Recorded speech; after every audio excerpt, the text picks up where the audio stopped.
As parents, we try to make the best possible decision for our children. From the anticipation of their arrival to the date of their birth, we begin shaping the type of life we want our children to live.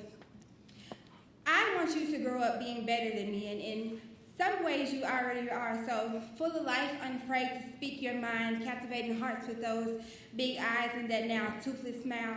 Both me and your father prayed that you'd come out looking like me, while I secretly prayed that you more of an extrovert like him. And as parents, we contemplate on the type of parent we wish to be. We have flashbacks to our childhood memories, hoping to be as influential to them as they were to us. And as your father and I were both products of broken homes, we wanted you to grow up with us as husband and wife, happily married, living under one roof, teaching you the most important lessons of life.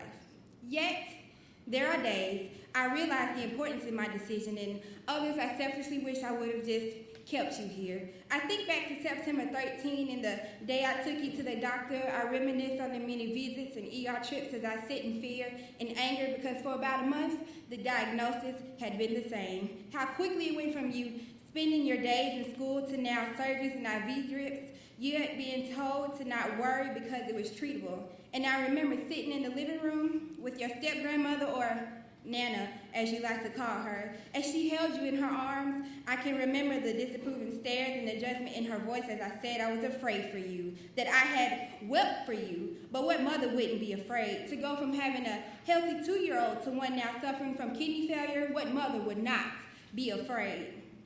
They had done all they could do for you. October 2013 to January 2014, there was nothing else they could do for you. Unresponsive to all the normal methods of treatment being labeled as the worst case they had ever seen, I was told a decision needed to be made. Either keep you here and watch you die, or have you taken to a more acute facility. Obviously, I agreed on the latter, the ultimate sacrifice to save my child, and trusting you to your father's parents as they so graciously agreed to help us out as I stayed here to work. I mean, it was my job and my benefits providing for this all. But I regret the decision of allowing you to be transported without me. I regret entrusting you to people I thought were helping you and I, consumed in fear of losing you to death, not realizing I was putting myself in a position to lose you to life. I should have listened to my mother, who saw this coming long before I did. But again, me being the naive person I sometimes am, ignoring those, once again, vivid signs that this woman just desperately wants your child. I chose to believe that no one, not even them, would be so vindictive in such a time as this. I often wonder how they can sleep at night, knowing they are the reason for the separation of mother and child. Weeks turned to months has now turned to a year of them successfully alienating me from my child, a year of not talking to you as my calls go unanswered, only to be followed by a nasty text telling me to stop calling or planning trips to come see you, yet being told it's not a good idea or not a good time for them. 2 years since you've been gone, back and forth with court dates and possible due dates of your coming home, and your father, the man I once deeply loved, who I almost vowed to spend my life with, just sits and laughs at mommy's despair as she now understands how parents contemplate suicide after the loss of a child. I was homeless, and my car had been repossessed because bills were piling up and attorney fees had gotten a bit too much to bear. And do you know, they had nerve to tell me that we had a problem, and that I needed to come up with a solution. You keep asking for me, they say. She misses you, they say, and they have no idea what to do about it. That's what they said.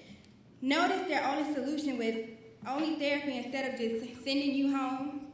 So even though mommy isn't there to physically teach you, a few more months and we'll be reunited soon. And though you are too young to understand this now, the greatest lesson I could ever teach you is self-love. To never be afraid to stand up for yourself.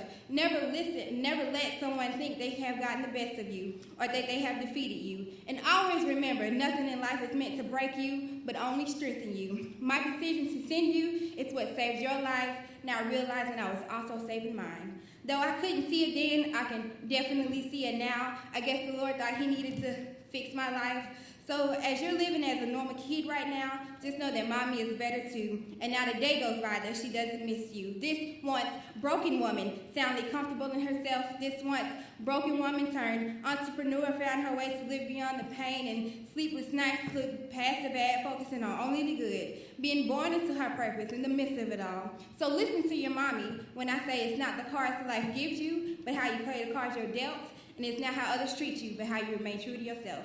Listen to your mother. I love you.